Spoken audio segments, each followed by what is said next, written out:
Assalamualaikum warahmatullahi wabarakatuh. Allahumma sholli ala Muhammad wa ala ali Muhammad. Pemirsa Hilafah News yang dirahmati Allah, alhamdulillah kita berjumpa kembali dengan program kesayangan kita, yakni Kabar Petang. Kita akan membahas tema-tema terkini dengan narasumber yang terpercaya, tentunya dari sudut pandang Islam. Inilah Kabar Petang selengkapnya.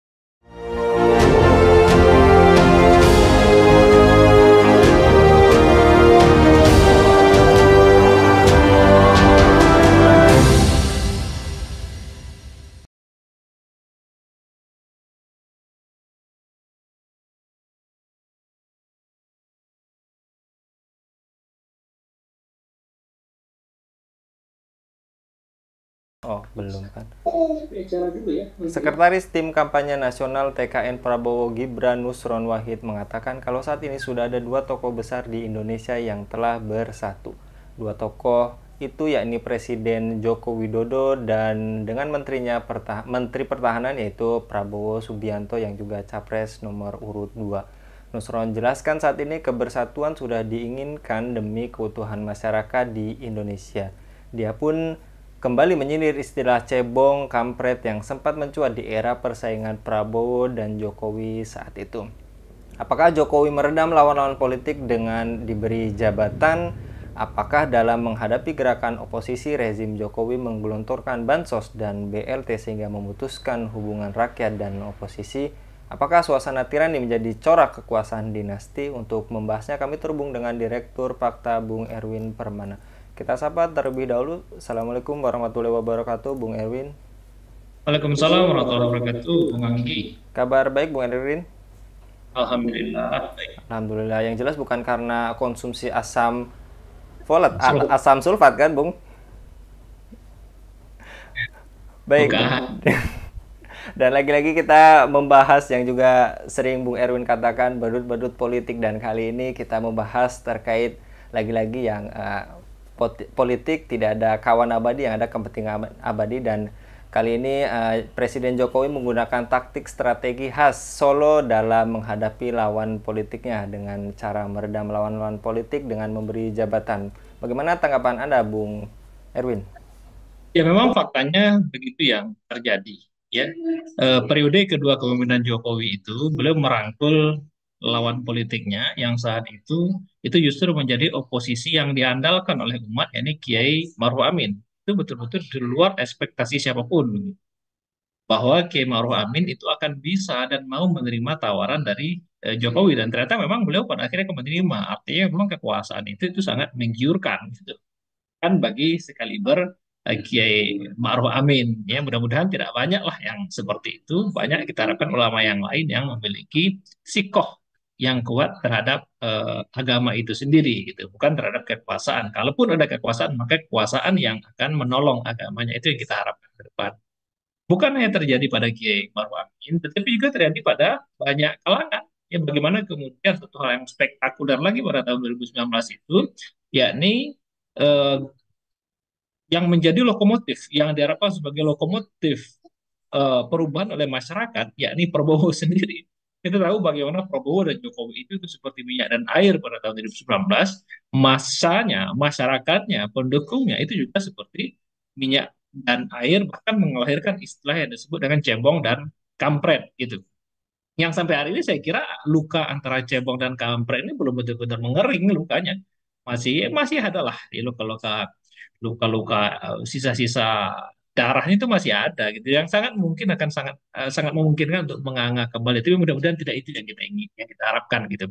Tapi kenapa kemudian terjadi luka? Karena memang ada sosok Prabowo yang diharapkan untuk membawa perubahan, dan kemudian di sisi yang lain ada sosok Jokowi gitu, ya, yang oleh pendukungnya itu kemudian diharapkan bisa berkuasa, karena digadang-gadang oleh pendukungnya itu Jokowi kemudian telah banyak membangun di sana sini gitu. Nah, sedangkan di sisi lain masyarakat berpandangan Jokowi itu merupakan tokoh yang antagonis gitu ya, yang banyak nangkepin ulama, banyak nangkepin aktivis, terus kemudian korupsi juga begitu masif, satu pihak dirangkul, pihak yang lain dipukul, aktivis-aktivis yang vokal justru kemudian dipenjarakan. Di sisi lain penista-penista agama dibiarkan saja, seperti ya sebelah misalnya eh, Abu Janda, ya, terus kemudian Ade Armando, Denny Siregar di masa itu itu begitu bising. Ya bahkan masyarakat itu begitu melihat postingan-postingan atau podcast-podcast yang dia sampaikan itu kan nyaris selalu menyinggung gitu, menyinggung hal-hal yang oleh umat Islam terbilang suci, menyinggung Islam, ya kitab suci, hadis Nabi dan segala macam gitu. Tapi kemudian pada akhirnya konflik yang begitu dalam itu dengan entengnya Jokowi merangkul Prabowo dan Prabowo menerima juga gitu. Ini satu hal yang jauh di luar ekspektasi. Padahal untuk memperjuangkan Prabowo itu masyarakat berkorban banyak kan. Mulai dari pesta pemilunya yang korbannya hampir 1.000 orang. Ya, itu pesta pemilu dengan biaya yang sangat besar. Yakni harus dibayar dengan tumbal nyawa masyarakat sebanyak 1.000 orang. Bukan hanya pada waktu pesta pemilunya, di mana panitia KPPS itu yang korban, bahkan juga berlanjut kepada penuntutan di MK kan, sidang penuntutan hasil pemilu itu sendiri yang masyarakat berbondong-bondong di seluruh daerah ke Jakarta, ke KPU, ke Bawaslu gitu, di Jalan Sudirman Tamrin sana itu, ya, dan mereka menginap di sana berhari-hari gitu. Ini pengorbanan masyarakat sudah nggak sedikit, korban nyawa nggak sedikit, tapi kemudian Prabowo kita lihat pada akhirnya juga kemudian eh, menerima pinangan Jokowi. Artinya memang begitulah gaya politik yang disajikan oleh Pak Jokowi ini. Beliau menyadari bahwa beliau tidak memiliki kendaraan, tidak memiliki gerbong, tidak memiliki partai, tidak memiliki pilar yang mengakar di bawah. Pada akhirnya bisa dilakukan itu adalah merangkul sebanyak mungkin orang. Apakah hanya terjadi pada saat itu? Tidak. Ini berlangsung hingga kini. Kita tahu bagaimana relasi antara Jokowi dengan PDIP misalnya, ya kan, bagaimana Jokowi mengkhianati, dipandang mengkhianati PDIP gitu, dan sebagian kalangan itu menyatakan bahwa kecil kemungkinan Jokowi tidak akan meresapel menteri-menteri yang berasal dari PDIP, tapi ternyata faktanya enggak. Nah, Risma masih bagian dari kabinet. Risma itu bagian dari Menteri Jokowi. Terus kemudian Basuki Hadi Mulyo, Menteri PUPR, itu juga masih bagian dari kabinet Jokowi hingga hari-hari ini. Padahal mereka itu adalah menteri-menteri yang berasal dari PDIP, gitu. Ya kan? Kenapa kemudian dipertahankan di kabinet? Tidak lain bukan untuk merangkul mereka. Dirangkul mereka yang masih bisa diandalkan itu dirangkul. Sedangkan mereka yang sudah nyata-nyata nggak bisa diandalkan sekalian saja itu dipukul gitu. Nah itu yang terjadi dan faktanya memang seperti itu, Bung Anggi. Mulai dari awal kepemimpinan Jokowi hingga sekarang itu yang kita lihat dengan kasat mata. Gitu.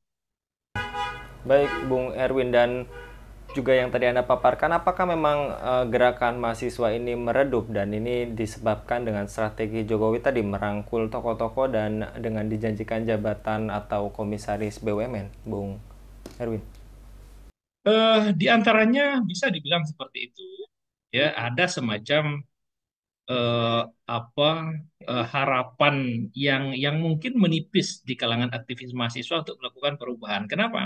Karena melihat track record dari para mantan-mantan aktivis sebelumnya, toh pada akhirnya juga bagian dari pecundang juga gitu. Sebutlah misalnya mantan-mantan aktivis, ada nama-nama seperti misalnya Valdo Maldini, itu mantan aktivis, mantan ketua BEM UI. Setelah selesai ngapain? Tetap juga kemudian menjadi jongos kan gitu. Terus kemudian ada mantan BEM UI yang sebelumnya menyatakan bahwa MPR itu majelis pengkhianat rakyat. Sekarang malah nyalek gitu. Dia mengatakan MPR itu majelis pengkhianat rakyat. Dia katakan DPR itu Dewan Pengkhianatan Rakyat. Lalu sekarang dia nyalek. Berarti dia mencalonkan diri untuk menjadi pengkhianat rakyat. Begitu kan logikanya. Gitu. Ya, akhirnya ini kan ditonton oleh mahasiswa kebanyakan, ditonton oleh adik-adiknya gitu. Mereka kan akhirnya mikir loh, kalau begitu harapan untuk kemudian menjadi aktivis toh ujung-ujungnya juga begitu. Jadi memang justru menciderai para aktivis-aktivis yang oportunis ini yang pada akhirnya akan masuk kekuasaan dan kemudian merasakan bagaimana nikmatnya kue kekuasaan. Jadilah mereka yang tadinya kritis kemudian menjadi nggak kritis lagi. Maka ini menimbulkan sinisme. Ya, menimbulkan sinisme di kalangan aktivis-aktivis yang saat ini sedang aktif di kampus. Akhirnya mereka berkira kalau gitu ngapainlah jadi aktivis gitu, sama juga ujung-ujungnya kan gitu. Jadi justru kemudian mainstream aktivis yang ada sekarang ini tidak melahirkan satu gebrakan sosial. Mereka nggak sanggup lagi menjadi semacam agent of change, menjadi agent of social change di tengah-tengah masyarakat. Toh pada ini juga akan dibawa arus besar. Walaupun di sisi lain kita juga memperhatikan senantiasa ada aktivis mahasiswa yang kritis, yang nggak bisa dibayar, yang dibangun di atas mainstream ideologi yang jelas, ideologi Islam gitu, mereka senantiasa beropini dengan opini yang positif, opini-opini perubahan yang menggugah, ketika gerakan-gerakan yang lain itu justru kemudian tengkurap. Ini dari aspek gerakan mahasiswanya. Walaupun di sisi yang lain kita juga melihat bagaimana masyarakat itu diberikan bantuan sosial. Ya, ini kan semacam sogokan ini, bantuan sosialnya, sogokan dari pemerintah kepada masyarakat. Supaya apa? Supaya kemudian masyarakat nggak ikut-ikutan kritis juga, sebagaimana mahasiswa kritis. Cukuplah mahasiswa aja yang kritis, masyarakat nggak usah kritis. Jadi secara tidak langsung ini memang membelah gitu antara masyarakatnya dengan aktivisnya. Pada akhirnya gerakan-gerakan mahasiswa ini pada akhirnya diupayakan untuk jauh dari penerimaan terhadap opini yang mereka sampaikan, dari opini yang mereka bongkar bahwa pemerintah ini nggak adil. Faktanya dikasih kok dikasih kok bansos, bantuan sosial. Padahal bantuan sosial itu tuh hanya remah-remah rengginang saja dari kekayaan negeri ini. Itu hanya eh, masyarakat itu kalau hanya sebatas menerima bansos ya itu eh, mati pelan-pelan gitu ya, kesejahteraan mereka nggak meningkat, ya memang mereka hanya dapat 600.000 3 bulan, kan bisa apa untuk hidup di Jakarta, bahwa bantuan sosial itu bagus, iya, tapi nggak hanya sebatas itu, lebih daripada itu, bukan hanya bantuan sosial, bantuan pendidikan, ayo gratiskan, bantuan kesehatan, yuk, ayo gratiskan, keamanan tingkatkan, ya, korupsi habisi gitu. Sekarang masyarakat ketika misalnya mereka menghadapkan kasus kriminalitas, ya kemarin baru-baru ini ada masyarakat yang dia itu malingnya mau dicuri oleh orang, oleh maling, malingnya kemudian dibunuh oleh oleh orang yang oleh korbannya ini. Justru korbannya yang masuk penjara. Jadi kalau orang kena begal gitu ya, terus kemudian membela diri, maka korban ini masuk penjara. Begalnya nggak masuk penjara gitu. Nah ini kan kacau, nggak ada keadilan yang semacam ini yang dibenahi. Kalau ini dibenahi, maka baru itu disebut dengan pemerintahan yang bagus dan pemerintahan yang serius. Ya. Baik, karena masih ada kesempatan untuk kabur katanya Bung Erwin. Baik, dan apakah redupnya gerakan mahasiswa ini membuat dinasti politik berpotensi berkuasa kembali di Indonesia melalui yang tadi calon wakil nomor 2 itu Gibran sebagai wakil presiden ini, Bung Erwin? Ya mungkin saja, segala kemungkinan itu bisa saja terjadi gitu. Ketika ada yang berkuasa sekarang ini, ya Jokowi dia mengendalikan berbagai macam instrumen kekuasaan, mengendalikan KPU, mengendalikan Bawaslu, bahkan mengendalikan TNI Polri, mengendalikan ASN gitu. Maka bisa ini dimobilisasi untuk memenangkan dinasti siapa yang dia inginkan gitu ya. Taruhlah misalnya sekarang pasangan nomor 2 ya, ini Prabowo Gibran, maka kemungkinan dukungan itu akan diarahkan kepada Prabowo Gibran. Tapi ini berbahaya. Kenapa? Karena masyarakat tidak menginginkan itu gitu. Ya ketika kemudian nanti meledak gitu, ma- eh, apa ketidakpuasan masyarakat ini nanti nanti meledak, justru sangat berbahaya bagi negeri ini nanti ke depan. Ya kenapa? Karena luka yang tadi cabang kompor itu belum tuntas, ini tambahin lagi gitu. Itu berbahaya, udahlah. Ikuti saja aspirasi masyarakat, ikuti saja keinginan masyarakat banyak gitu, dengan cara apa?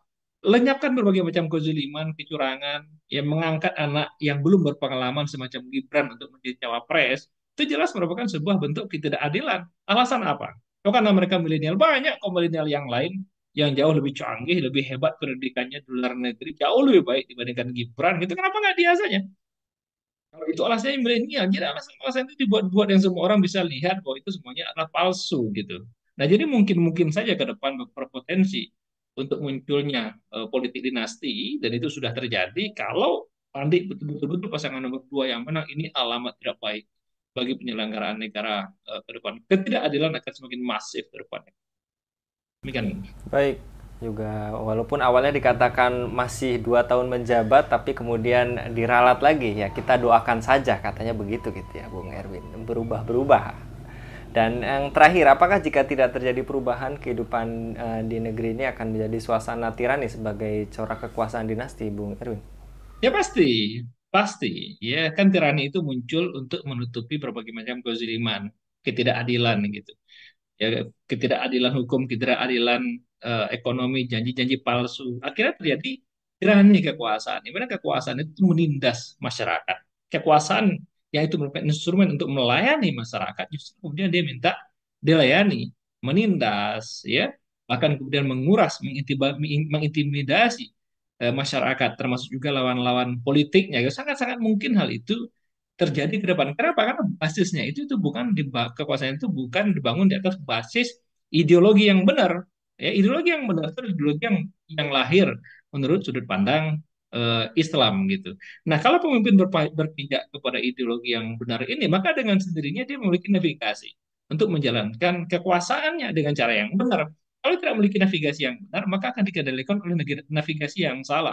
Hawa nafsunya sendiri, pada akhirnya kekuasaan itu akan dijalankan sesuai dengan hawa nafsu. Kekuasaan itu sangat-sangat bahaya, akan menghantarkan negeri ini menuju titik kekacauan yang parah nanti ke depan. Tidak jelas lagi mana yang hak, tidak jelas lagi mana yang batil, yang hak dimusuhi, yang batil justru kemudian dibela, koruptor dilindungi, ya, ulama yang mereka mensiarkan Islam justru kemudian dijadikan sebagai pihak yang harus diwaspadai. Itu berbahaya, akhirnya kekacauan sosial. Ya, masyarakat kita, remaja kita, semakin rusak interaksi mereka, pergaulan mereka, fakta sosial mereka, gitu. Rumah tangga makin makin hancur, perceraian suami istri, ekonomi hancur, independensi, kemerdekaan negeri ini juga akan semakin semakin kacau nanti ke depan. Jadi masa depan negeri ini semakin rusak. Oleh karena itu, ini harus segera dihentikan, diperbaiki agar kemudian ini tidak semakin parah. Karena demikian, Bung Anggi. Baik, jazakallah Bung Erwin untuk kesempatannya pada kabar petang kali ini. Mudah-mudahan Bung Erwin senantiasa dilindungi oleh Allah Subhanahu wa taala dalam setiap aktivitasnya. Demikian pemirsa Hilafah News yang dirahmati Allah, jangan lupa untuk subscribe, like, dan share sebanyak-banyaknya suka jadi amal kebaikan bagi kita semua di dunia dan di akhirat nanti. Saya Anggi Suara diundur diri. Wassalamualaikum warahmatullahi wabarakatuh.